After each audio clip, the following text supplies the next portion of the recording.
রিয়া আয়নাটা নিজের ঘর থেকে সরিয়ে রাখলেও ঠিক শান্তি পাচ্ছিল না। মাথার ভেতর বারবার ফিরে আসছিল রাতের সেই দৃশ্যটা। আয়নার কাছে নিজের মতো দেখতে একটা প্রতিবিম্ব, আর সেই ভয়ানক ঠক করে ধাক্কা। পরের দিন সন্ধ্যায় তার রুমমেট মিতা বাইরে চলে গেলে তাদের ঘরটা আরও নিস্তব্ধ লাগছিল। বাইরে বৃষ্টি পড়ছিল টিপটিপ করে, ঘরের সব জানলা দরজাও বন্ধ, অথচ বুকের ভেতর একটা অজানা ভয় কুঁকড়ে ধরছিল রিয়াকে। সে ঠিক করল আয়নাটার রহস্য তাকে জানতেই হবে।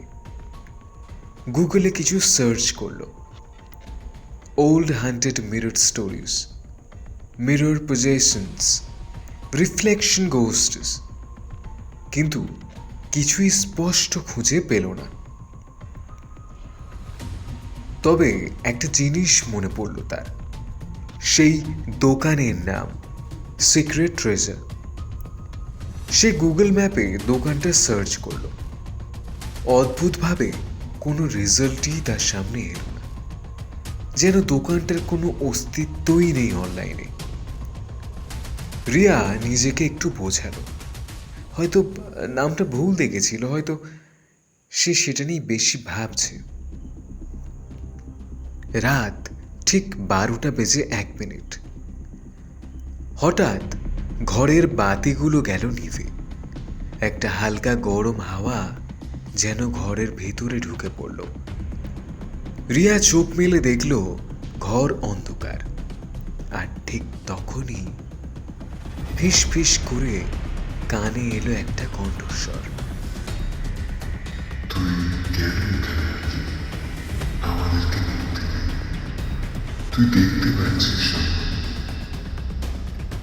রিয়া উঠে বসল। গলা তার শুকিয়ে গেছে, গায়ে কাঁটা দিয়ে উঠছে। সে ঘরের সুইচটা টিপল, কিচ্ছু কাজ করছে না। হঠাৎ ঘরের এক কোণে রাখা আয়নাটা নিজে থেকেই কাঁপতে শুরু করলো, যেন কারোর অনুরোধ জানানো কান্না ভেতর থেকে ছুটে বাইরে বেরিয়ে আসার চেষ্টা করছে। রিয়া সাহস করে কাছে গেল।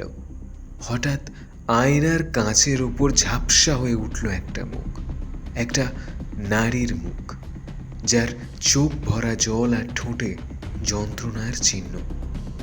সে বলে উঠল, আমায় ফিরিয়ে দাও, আমায় বাঁচাও। রিয়া চিৎকার করে উঠল, আর ঠিক তখনই ঘরের সমস্ত আলো জ্বলে উঠল। সব কিছু আগের মতোই স্বাভাবিক, কিন্তু আয়নার গায়ে একটা দাগ থেকে গেছে। কাঁচের ওপর ঘামের মতো জল টলটল করছে, আর তার মধ্যেই লেখা সেভ মি ফ্রি।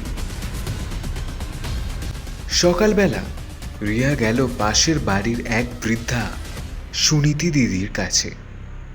তিনি বহু বছর ধরে এই পাড়াতেই আছেন। রিয়া একটু কাঁপা গলায় বলল, একটা পুরনো আয়না এনেছি, ওটাতে অদ্ভুত সব জিনিস ঘটছে। আপনি কি কিছু জানেন এই বিষয়ে? সুনিতা দিদি চুপ করে তাকিয়ে রইলেন রিয়ার দিকে। তারপর ধীরে ধীরে বললেন, তুই কি সিক্রেট ট্রেজার থেকে এনেছিস আয়নাটা? রিয়া তো স্তব্ধ হয়ে গেল। উত্তর দিল, হ্যাঁ, আপনি জানলেন কি করে? বৃদ্ধা একটু হেসে বলল, ও দোকানে অনেক বছর আগেই পুড়ে গিয়েছিল। একটা মেয়ের মৃত্যুও হয়েছিল ওখানে, ওই আয়নাটার সামনে। লোকেরা বলে তার আত্মা নাকি ওই আয়নাতেই আটকে আছে। কেউ যদি ভুল করে আয়নাটা ঘরে রাখে, সে তখন আর একা থাকে না। আয়নাটা নিজে থেকেই পথ খুঁজে নেয়। রিয়া শিউরে উঠল। রাতে সে আয়নাটা কাপড় দিয়ে ঢাকলো, কিন্তু যখন সে ঘুমিয়ে পড়ল, আয়নার নিচে জমে থাকা জলে আবার লেখাটা ফুটে উঠল, only you can save me now, only you can save me now.